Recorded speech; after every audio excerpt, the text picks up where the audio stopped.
É hora de levar as coisas para o próximo nível na Ucrânia.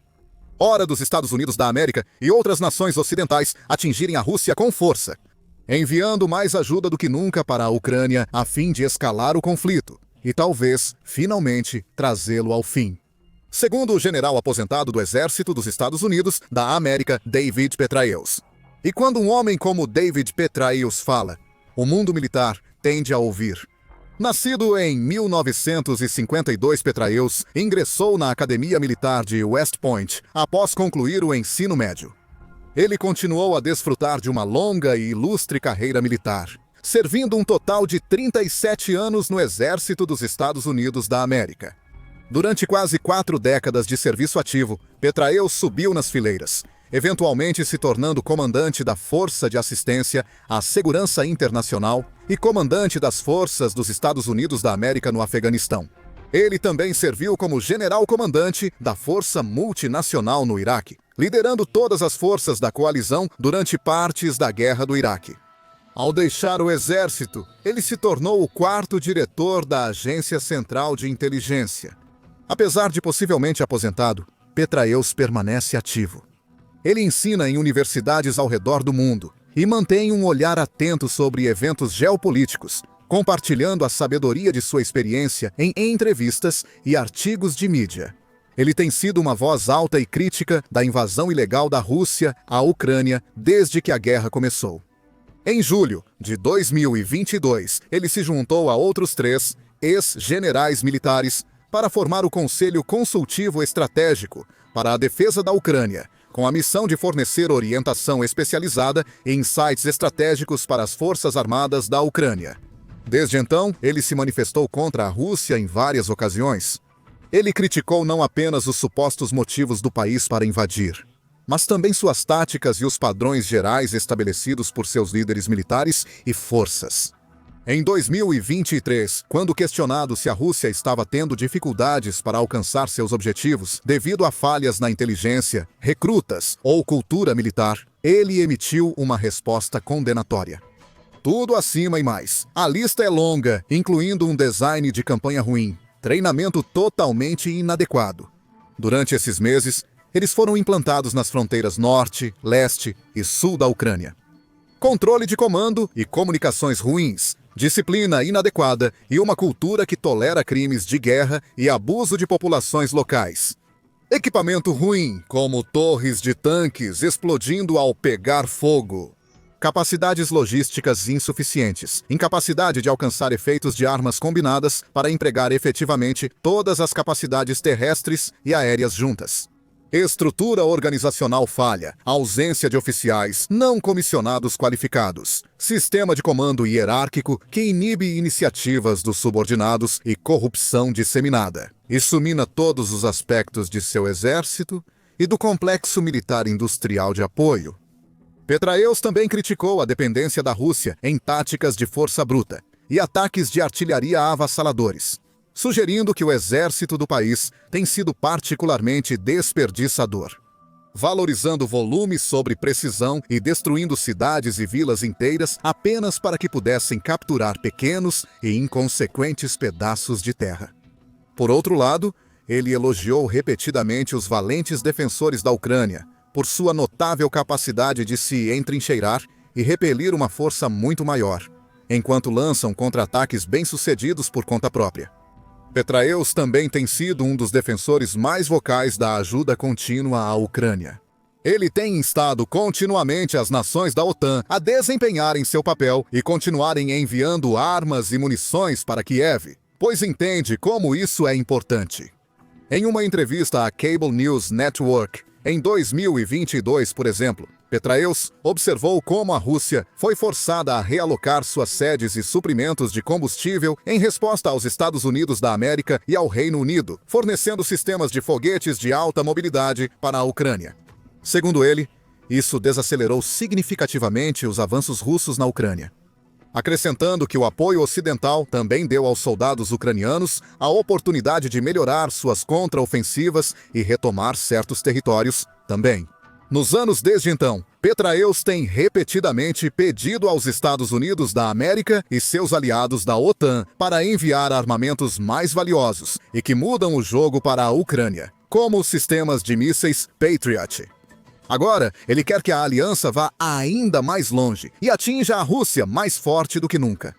Na segunda-feira, 28 de julho, em um evento do Instituto Hudson, em Washington, Distrito de Colômbia, Petraeus afirmou que um cessar-fogo nesta guerra não acontecerá até que a Ucrânia seja forte o suficiente para mudar a dinâmica do campo de batalha e parar os avanços russos de uma vez por todas.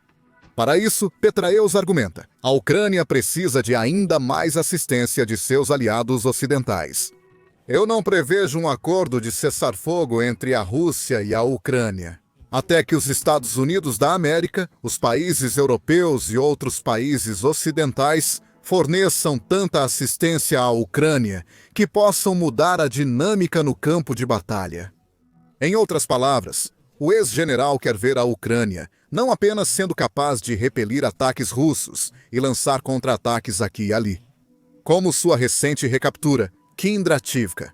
Ele deseja que as forças armadas ucranianas sejam fortes o bastante para evitar que os russos conquistem mais territórios.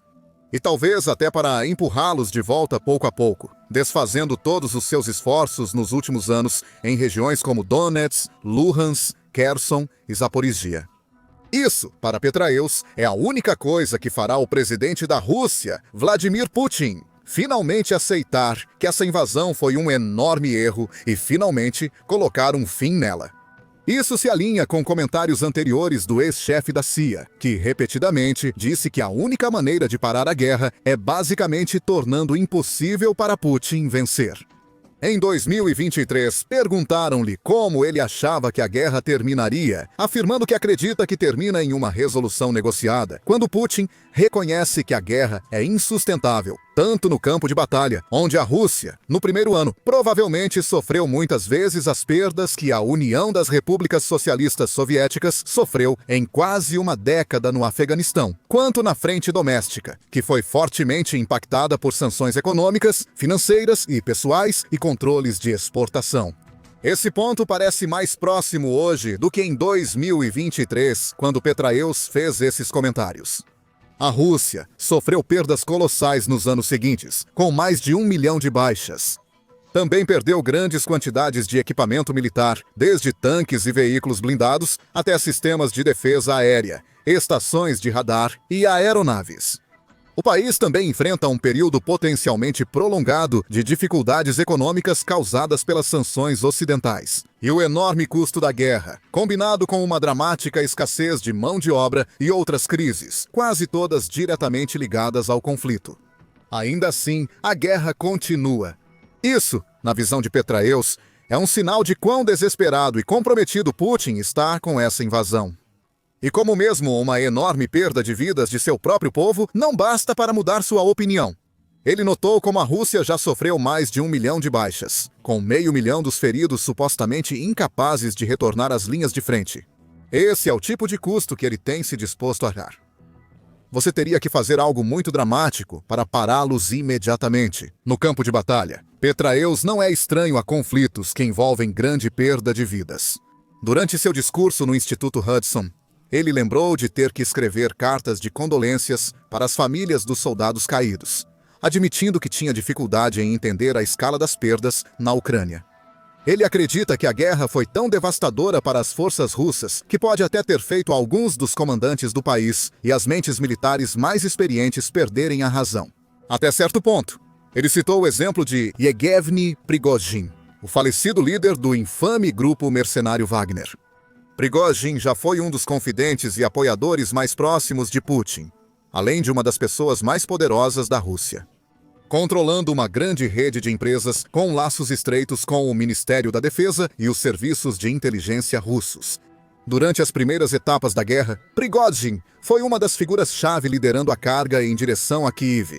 Mas com o tempo, à medida que a invasão russa se debatia e falhava e o grupo Wagner sofria dezenas de milhares de baixas, O chefe mercenário se voltou contra Putin e liderou uma breve rebelião contra Moscou antes de morrer em um suspeito acidente de avião. Um pouco depois, Petraeus se pergunta se o chefe mercenário pode ter enlouquecido um pouco depois de ver tantos dos homens sob seu comando morrerem. É certamente possível, e é provável que outros comandantes russos, bem como oficiais e soldados de todas as patentes e níveis, tenham sofrido colapsos e semelhantes. Após presenciar a perda de inúmeros irmãos de armas, o ex-general passou a discutir as exigências de Putin para um acordo de paz, que incluem a remoção e substituição do atual presidente da Ucrânia, Vladimir Zelensky. A desmilitarização da Ucrânia e uma proibição total de uma possível adesão à OTAN para a Ucrânia no futuro, isso é obviamente inaceitável para o presidente Zelensky e realmente para o povo ucraniano. Eles são outro sinal de que Putin não está realmente sério em negociar um fim para a guerra no momento. Porque enquanto seu país estiver obtendo ganhos, não importa quão pequenos e lentos eles possam ser, ele quer continuar. Ele quer expandir sua esfera de poder e influência, aumentar o território da Rússia 1 quilômetro quadrado de cada vez e enfraquecer a Ucrânia pouco a pouco. E não importa quantos de seus compatriotas morram ou se machuquem no processo, ou quantos pais, cônjuges e filhos russos fiquem para lamentar a perda de seus entes queridos. Enquanto o Boecikut houver algum tipo de progresso, Putin não vai parar. É assim que ele é impiedoso, e como se importa pouco com o sofrimento de seu povo. Petraeus enfatizou isso em seu discurso. E assim, fazer o que é necessário para permitir que a Ucrânia os pare imediatamente. Talvez até os empurre um pouco para trás. Essa é a maneira de estabelecer as condições para onde Putin finalmente possa estar disposto a sentar-se à mesa e considerar algo que seja realista. No entanto, isso exigiria ainda mais ajuda financeira e militar enviada à Ucrânia por países como Estados Unidos da América, Reino Unido, França, Alemanha e outros. Essas nações e outras em toda a aliança da OTAN já apoiaram fortemente a Ucrânia desde que a guerra começou. Os Estados Unidos da América, por exemplo, até agora, gastaram cerca de 175 bilhões de dólares, com quase 130 bilhões de dólares indo diretamente para o governo da Ucrânia, na forma de armas, equipamentos, apoio orçamentário e ajuda humanitária. A União Europeia, por sua vez, forneceu cerca de 180 bilhões de dólares em assistência financeira, militar, humanitária e para refugiados, tanto em forma de doações quanto de empréstimos. E as nações da OTAN continuam a aumentar a aposta. No início deste ano, na cúpula da OTAN, em Haia, o secretário-geral da OTAN, Mark Rutte, revelou que a Europa e o Canadá estão enviando mais apoio para a Ucrânia do que nunca antes. O que você está vendo neste momento é que os parceiros europeus e canadenses, eles estão basicamente intensificando o apoio para a Ucrânia. Já foram prometidos mais de 35 bilhões de euros este ano, isso é mesmo antes de chegarmos à metade do ano.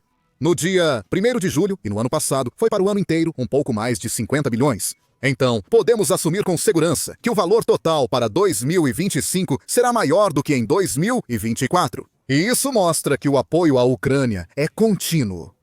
Utah também afirmou que a OTAN, em sua totalidade, permanecerá comprometida em apoiar a Ucrânia e fazer o que for necessário para acabar com a guerra e prevenir quaisquer futuros ataques ou tentativas de invasão. Os Estados Unidos da América também intensificaram o apoio à Ucrânia.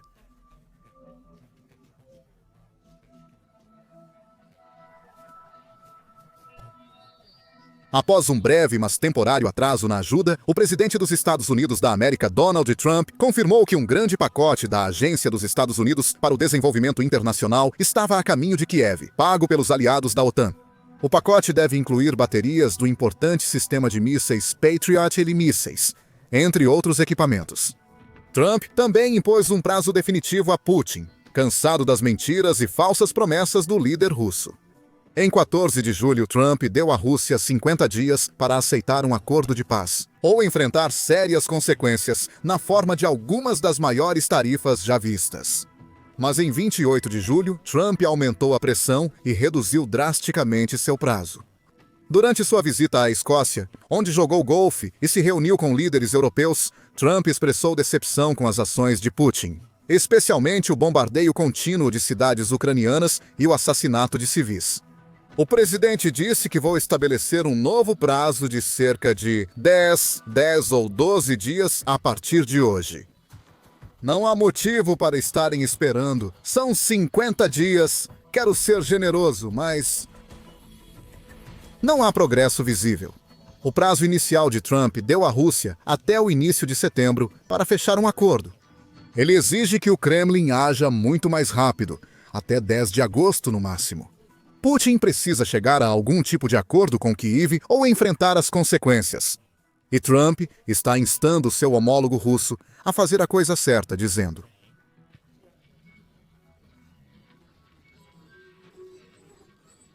Em julho, Trump aparentemente se cansou dos jogos de Putin, afirmando que um acordo havia sido feito 4 vezes.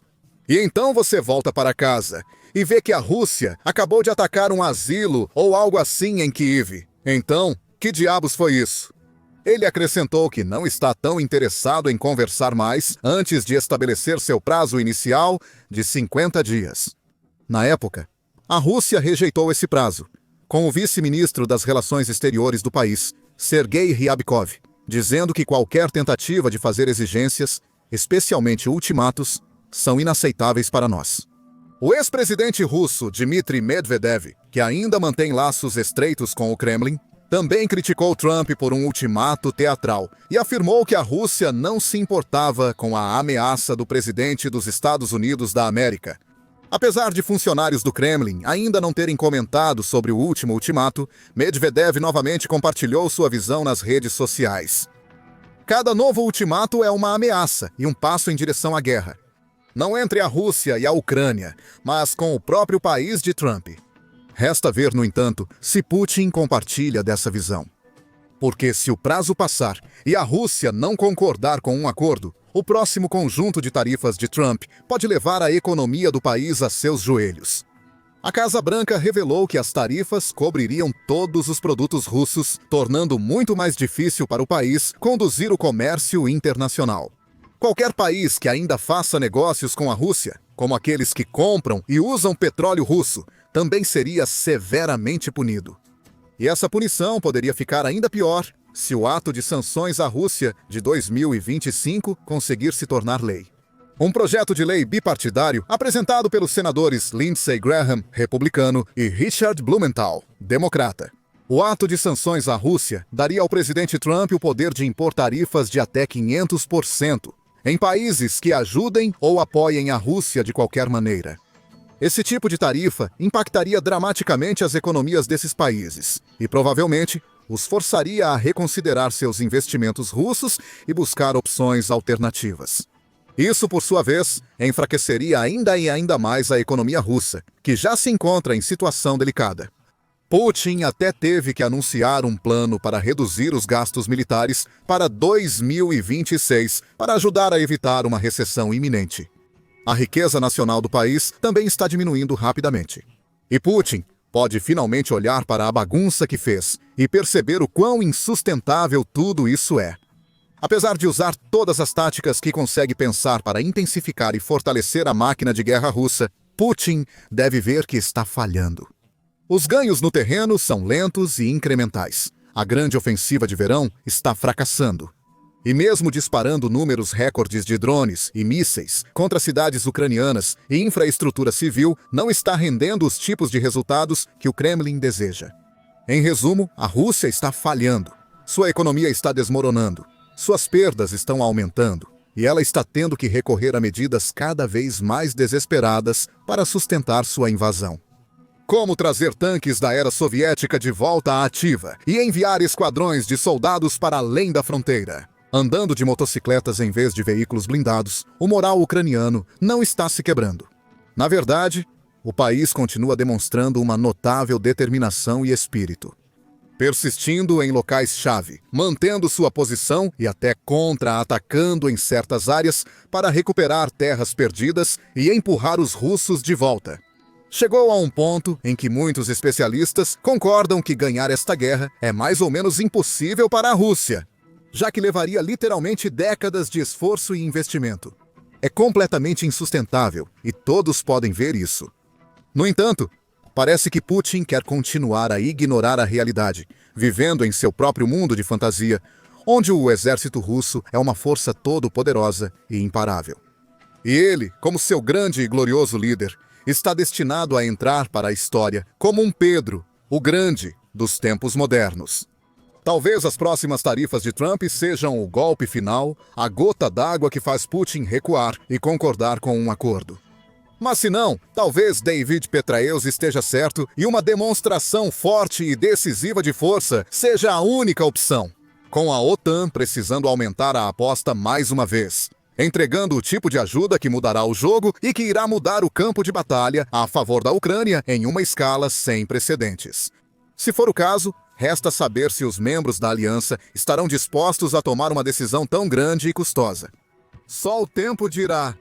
Agora, se você está ansioso para aprender mais sobre a guerra Rússia-Ucrânia, confira nosso vídeo recente detalhando como a Ucrânia mais uma vez desafiou probabilidades quase impossíveis para retomar uma aldeia ocupada perto da fronteira russa.